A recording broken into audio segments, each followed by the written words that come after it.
कई बार इंसान सोचता है कि प्रभु मैं लायक नहीं हूं, मैं पापों में गिरा हुआ हूं। मगर याद रखें कि जब आप नम्र और दीन होकर परमेश्वर के पास आते हैं तो परमेश्वर आपकी क्या करते हैं, प्रार्थनाओं को आदर करते हैं। आपकी हर एक प्रार्थना जो गुप्त में की गई है वो प्रभु ने सुनी है, वो प्रभु ने सुनी है।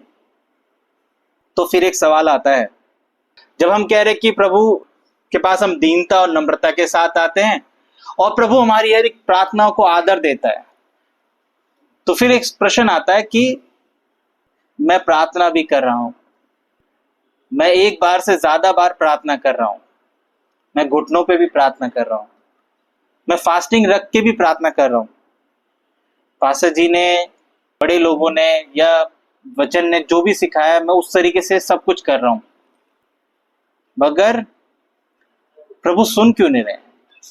और ये प्रश्न हर एक विश्वासी के जीवन में एक बार तो जरूर आया होगा। एक बार से ज्यादा आ जाए वो बात अलग है, स्वाभाविक है। प्रभु कभी नहीं कहते हैं कि तुम प्रार्थना करो और इंस्टेंट जवाब लो, है ना। वचन कभी ऐसे नहीं बताता। हम जानते भी, विश्वासी होने के बाद तो हमें अच्छे से पता चल जाता है कि प्रभु का समय है, प्रभु करते हैं। मगर फिर भी हमारे जीवन में ये प्रश्न आता है कि हम प्रार्थना भी कर रहे हैं मगर जवाब क्यों नहीं आ रहा है। वो वही उत्तर है, कोई अलग से रॉकेट साइंस नहीं आएगा। कई बार परमेश्वर का गुप्त ज्ञान सिंपल ही होता है, बस हमें ध्यान लगाने की जरूरत होती है। जिस तरीके से लिखा है कि क्योंकि सब उसके 12 वर्ष की एक लौती बेटी थी, ठीक है, याईर की, और वह मरने पर थी। किस पे थी? हाँ, बिल्कुल मरने वाली है, बीमार नहीं है, मरने वाली है।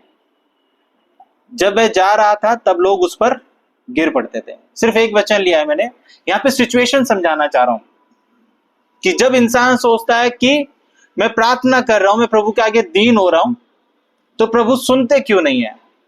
याईर भी प्रभु के आगे दीन भी हुआ और प्रभु से प्रार्थना करी और यीशु मसीह जाने के लिए तैयार हो गए, और सिचुएशन इतनी गंभीर है कि उसकी बेटी मरने पर है। और क्या होता है कि अचानक एक स्त्री आती है और यीशु मसीह को छू लेती है और वो ठीक हो जाती है। तो याईर को सोचना चाहिए चलो चलो बस निपटाओ, जल्दी चलो घर चलो, अरे इतनी प्रॉब्लम है, इतनी बड़ी प्रॉब्लम है, आप यहां पे टाइम वेस्ट कर रहे हो। ठीक है, ये नॉर्मल है। अगर अपने आप को याईर के जगह पे खड़े करके देखें तो हम भी उस समय पे यही सोच रहे होंगे कि जल्दी क्यों नहीं कर रहे यीशु मसीह, पहले तो मैं आया था और ठीक है ठीक कर दिया ना, अब तो चलो ना, बात उस औरत को भी ढूंढना जरूरी है। मतलब यीशु मसीह अभी तक चल क्यों नहीं रहे, लेट क्यों कर रहे हैं। ये स्वाभाविक है हमारा प्रश्न पूछना, और हमारी सिचुएशन हमें क्या करती है, कई बार ऐसे प्रश्नों को सोचने के लिए मजबूर करती है। हमारे हालात हमें क्या करते हैं, हमारे परिस्थितियां हमें वो चीज दिखाने के लिए मजबूर करते हैं जो परेशानी है। ये जानते हुए कि यीशु मसीह ने क्या कर दिया, हाँ बोल दिया कि मैं तेरे घर जाऊंगा, और याईर का विश्वास भी है। मगर फिर भी हम कई बार क्या सोचते हैं, प्रभु हमारी प्रार्थना सुन क्यों नहीं रहे हैं। परमेश्वर का क्या है, अपना समय है, याद रखे भाई बहन, परमेश्वर का समय है, वो हमारे समय, यानी अगर कह ले कि याईर के अकॉर्डिंग नहीं जाएंगे, याईर के अकॉर्डिंग जाएंगे तो फिर क्या नहीं है, परमेश्वर की महिमा नहीं है उसमें, और ना तरीका याईर का होगा, व्यक्ति का। परमेश्वर का हमारी प्रार्थनाओं को जवाब देने का समय है और उनका तरीका अलग है, और उन सब चीजों के पीछे उनका उद्देश्य भी है। ये तीनों चीजें परमेश्वर के हिसाब से होती है। प्रार्थनाएं हमारी हैं और वो सुनी जाती हैं, मगर समय परमेश्वर का होगा, तरीका परमेश्वर का होगा, और जो उद्देश्य है वो भी परमेश्वर का होगा, ताकि परमेश्वर को महिमा मिले। ये 3 चीजें आप याद रखें अपनी प्रार्थनाओं में जब आप करते हैं, और जब इस तरीके के सवाल से हम लोग जूझें कि प्रभु मैं इतने समय से प्रार्थना कर रहा हूं, आप तो सुनते नहीं हो। ठीक है, तो ये चीज याद रखें। पढ़ेंगे 48। उसने उससे कहा, बेटी तेरे विश्वास ने तुझे चंगा किया है, कुशल से चली जा। वह यह कह ही रहा था कि किसी ने आराधनालय के सरदार के यहाँ से आकर कहा, तेरी बेटी मर गई है, गुरु को दुख ना दे। अब ये वो परिस्थिति है कि जब आप प्रार्थना भी कर रहे हैं और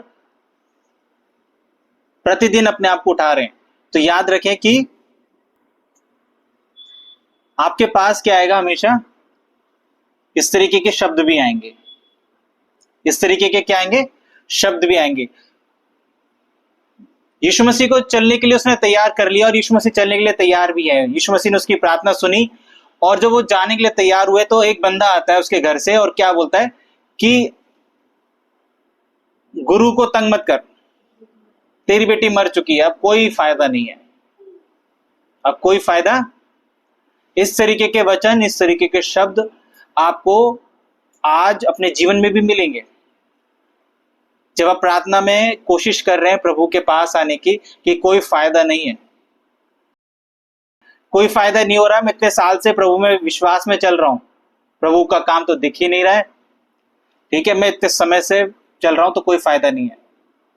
और सोचिए उस व्यक्ति की क्या हालत हुई होगी, याईर की, उसके विश्वास की क्या धज्जियां उड़ी होंगी। ठीक है, उसके विश्वास की क्या धज्जियां उड़ी होंगी कि जब वो यीशु मसीह के पास गया, गिड़गिड़ाया, पैरों पे पड़ा, विनती की और मना भी लिया और यीशु मसीह वहां रुक भी गए फिर। ठीक है, उसका विश्वास क्या होगा, मैं सोच ही रहा था लेट कर रहे हैं, मैं सोच ही रहा था लेट कर रहे हैं और देखो बुरी खबर आ गई। उसके विश्वास की क्या, पूरा जमीन के 6 फुट नीचे चले गया होगा। तेरी बेटी मर गई है, गुरु को दुख ना दे। ठीक है, अब रहने दे, कोई फायदा नहीं है प्रार्थना ही करने का।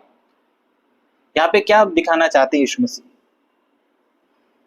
यीशु मसीह ने देखो यहीं पे वही चीज दिखाना चाहते हैं कि जायरस ने इस संदेश को सुनने से तुरंत पहले एक स्त्री को चंगाई पाते हुए देखा है अपनी आंखों से, अपनी आंखों से। और उस पूरे पैराग्राफ में जहां पढ़ोगे तो वो बताती है कि वो 12 साल से बीमार थी और कैसे कैसे थी। और जायरस ने, उस व्यक्ति ने वो सब चीजें होते हुए देखी, वहां पे खड़ा हुआ है और वो क्या, जब ये खबर सुनता है तो उसका विश्वास नीचे। यीशु मसीह यहाँ पे इस चंगाई को करने का, वहां पे रुकने का एक पर्पस है। और हमारे जीवन में भी कई बार पर्पस होता है, क्या चीज, उस व्यक्ति के विश्वास को बढ़ाना, उस व्यक्ति के विश्वास को बढ़ाना। जायरस ने वो सब चीजें देखी जो उस लेडी ने चंगाई पाई और यीशु मसीह चाहते थे कि इसका विश्वास बढ़े। किस बंदे का, जो बंदा यीशु मसीह के पास आया अपनी बेटी के लिए। ठीक है, ये एक साधारण चंगाई नहीं थी, उस स्त्री ने अपनी चंगाई को कपड़े से छू के ले लिया था और यीशु मसीह को ये करते हुए और ये सब चीजें होते हुए उस बंदे ने देखा, फिर भी उसका विश्वास क्या हुआ, कमजोर हुआ है। आगे हम पढ़ेंगे तो हम भूल जाते हैं यीशु मसीह के किए हुए कामों को तुरंत, जस्ट 1 मिनट के बाद अगर आपके जीवन में दूसरी प्रॉब्लम आ जाए तो आप जस्ट 1 सेकंड किए गए पहले कामों को, जिसके लिए आप प्रभु को धन्यवाद देते, उसको आप तुरंत भूल जाएंगे। प्रभु यही चाहते हैं सिखाना। जायरस ने वो चंगाई देखी और यीशु मसीह के साथ जाने के लिए तैयार है, उसको होप है, मगर जैसी वो खबर मिलती है तो उसका विश्वास क्या होता है, कमजोर पड़ता है।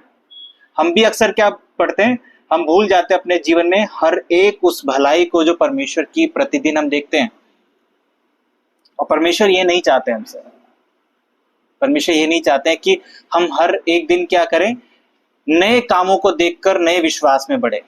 प्रभु चाहते हैं कि हम अपने कामों को जो प्रभु ने हमारे जीवन में किए हैं ना, उनको याद रखें, परमेश्वर की भलाई को क्या रखें। तब मैं धन्यवाद करता, जो गीत है ना, मैं धन्यवाद करता रहूंगा, तब आप याद रखेंगे तो आप विश्वास में भी रहेंगे, तब आप धन्यवाद भी कर पाएंगे। याईर की तरह नहीं कि पहले काम को देखकर दूसरी परेशानी में पहला काम भाप की तरह उड़ गया। विश्वासी का जीवन अक्सर ऐसा होता है कि आज एक चीज थी जिसके लिए प्रभु ने हमारी प्रार्थना को सुनी और हमने प्रभु को धन्यवाद और गवाही के रूप में भेंट चढ़ा दी। अगले दिन दूसरी परेशानी आई और वो बड़ी ज्यादा हो गई और हम भूल गए परमेश्वर के तुरंत किए हुए कामों को। प्रभु चाहता है कि बेटा याद रख, बेटी याद रख उन गवाहियों को, उन कामों को जो मैंने तेरे जीवन में किए हैं। पढ़ेंगे। यीशु ने यह सुनकर उसे उत्तर दिया, मत डर, केवल विश्वास रख तो वह बच जाएगा। और मैंने कहा था ना, याईर क्या हो चुका है, डर गया है। और वो यीशु मसीह क्या बोलते हैं उससे,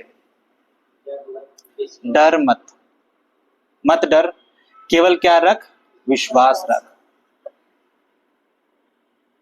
आज वही चीज प्रभु हम सबसे कहना चाहते हैं। आप हम सब से जो आज इस वचन को सुन रहे हैं कि आज आपके जीवन में हो सकता है कि कोई भी तरीके की चीज हो,